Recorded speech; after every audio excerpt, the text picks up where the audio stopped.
Assalamualaikum warahmatullahi wabarakatuh. Halo teman-teman, perkenalkan nama aku Anindya Iza Rahmawati. Aku dari Fakultas dan Prodi Psikologi UIN Maulana Malik Ibrahim Malang. Nah, di video kali ini saya akan menjelaskan sedikit tentang pentingnya menjaga 5M dan vaksinasi. Teman-teman udah tahu belum? 5M itu apa? 5M adalah 1. Memakai masker, 2. Mencuci tangan, 3. Menjaga jarak, 4. Menghindari kerumunan, 5. Mengurangi mobilitas. Nah, apa sih pentingnya kita untuk menerapkan 5M dalam era sekarang? Karena angka kasus positif COVID di Indonesia semakin meningkat. Nah, apa kalian mau menjadi salah satu dari mereka yang positif? Tentu tidak. Maka dari itu, tetap jaga 5M dan patuhi protokol kesehatan dimanapun kamu berada. Nah, apa sih pelengkap untuk mematuhi 5M itu? Nah, kalian hanya butuh ini. Nah, ini adalah masker. Pasti kalian udah tahu ya semuanya ini apa ya. Ini adalah satunya. Yang di tangan kanan saya adalah masker medis, yang tangan kiri ke saya adalah masker kain. Nah, kenapa harus dua? Nah, mulai sekarang pemerintah menganjurkan kita untuk memakai dua masker. Nah, yang pertama, masker apa aja? Masker kain sama masker kain, masker medis dengan masker medis, atau gimana? Nah, gitu teman-teman. Pemerintah menganjurkan kita memakai 2 lapis masker, yaitu pertama, kita harus memakai masker medis terlebih dahulu, yang seperti ini. Nah, yang kedua, lapis kedua adalah kita memakai masker kain. Kenapa sih harus 2 lapis masker? Karena jumlah kasus positif di Indonesia semakin meningkat. Nah, maka dari itu, memakai 1 lapis masker saja dianggap kurang efektif. Maka dari itu, kita wajib untuk memakai 2 lapis. Tapi, yang ini ya, yang betul ya, jangan masker medis sama masker medis. Nah, teman-teman, kalian tahu nggak sih apa aja sih sebenarnya manfaat masker? Di sisi lain, manfaat masker selain melindungi kita dari virus COVID-19, nah, masker juga melindungi wajah kita dari debu dan kotoran secara langsung. Kenapa? Karena kalau kita terpapar debu, tidak memakai masker, nah, wajah kita akan terlihat kotor dan kusam, seperti bisa menimbulkan komedo, jerawat. Oleh karena itu, kalian harus menggunakan masker ini dengan tepat dan benar. Seperti apa sih memakai masker tepat dan benar itu? Nah, memakai masker yang tepat dan benar yaitu tidak boleh diturunkan di bawah dagu dan tidak boleh di bawah hidung. Nah, kalian harus menutup hidung dan pipi dagu secara sempurna. Nah, itu baru bisa dikatakan memakai masker secara efektif dan benar. Ya, aku lupa nih ngasih tahu ke teman-teman semua. Kalau membeli masker jangan sembarangan ya. Karena di luar sana banyak banget oknum yang tidak bertanggung jawab, yang memungut masker dari sampah, dari luaran, lalu mendaur ulangnya sampai hingga terlihat seperti baru, lalu menjualnya dengan harga yang murah. Nah, kalian harus waspada dengan masker yang seperti itu. Nah, itu bisa menimbulkan penyakit baru seperti ruam merah, gatal-gatal, dan masih banyak lagi. Nah, inilah sedikit penjelasan dari saya tentang cara memakai masker dan memilih masker yang bagus. Nah, selanjutnya saya akan menjelaskan kalian tentang manfaat cuci tangan di era pandemi. Nah, di sini saya akan sedikit menunjukkan tentang bagaimana cara mencuci tangan yang baik dan benar menurut WHO. Cekidot. Nah, di sini tentunya sudah ada keran. Usahakan air mengalir ya teman-teman. Kenapa? Karena lebih higienis daripada air yang ada dalam bak atau wadah. Nah, tentunya juga pasti ada sabun, dan usahakan juga sabunnya sabun cair ya teman-teman. Kenapa kok sabun cair sih? Sabun bata nggak bisa? Tetap bisa, tapi menghindarkan kita dari sentuhan orang lain. Nah, berikut saya akan mencontohkan bagaimana cuci tangan yang baik dan benar. Yang pertama, kita basahi dulu tangan kita. Nah, basahi dulu ya. Setelah basah, kita ambil sabunnya. Nah, usahakan kurang lebih 20 detik ya teman-teman. Karena apa? Biar kuman-kuman di tangan kita mati.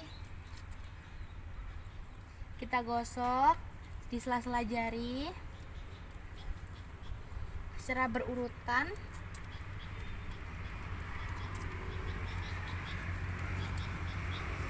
Nah, kalau sudah begini, waktunya kita bilas lagi ya. Jangan lupa bilas sampai bersih agar sabunnya tidak tertinggal di tangan kita.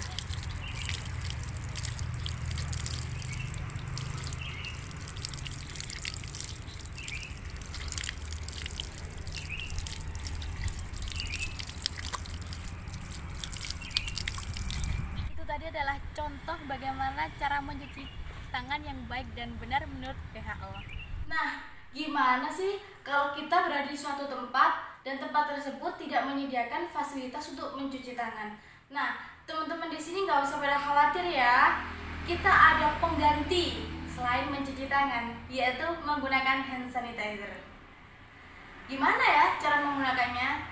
Cara penggunaannya cukup mudah dan praktis. Tinggal kita semprotkan ke bagian tangan, lalu kita gosokkan sehingga cepat merata. Nah, cukup mudah kan? Nah, apa bisa digunakan di tangan aja? Tidak, teman-teman. Penggunaannya untuk segala benda, termasuk handphone, kunci motor, kunci mobil, bahkan tas dan sepatu atau sandal. Nah, teman-teman pada nggak usah khawatir ya, karena hand sanitizer ini mudah untuk dijumpai dimanapun itu, termasuk di pusat perbelanjaan dan apotek terdekat di rumah kalian masing-masing. Tidak seperti awal pandemi dulu, benda ini sangat sulit untuk dijumpai, sering kehabisan stok. Nah, sekarang sudah banyak stoknya dimanapun berada, dan harganya pun sangat-sangat terjangkau. Nah, selanjutnya saya akan membahas sedikit tentang vaksinasi. Teman-teman di rumah udah pada vaksin belum? Kalau belum, cepat vaksin ya, biar imun kita tetap naik. Nah, di sini saya memberi contoh kartu vaksinasi. Saya sudah vaksin loh ya. Nah, kebetulan saya mendapatkan vaksin Sinovac.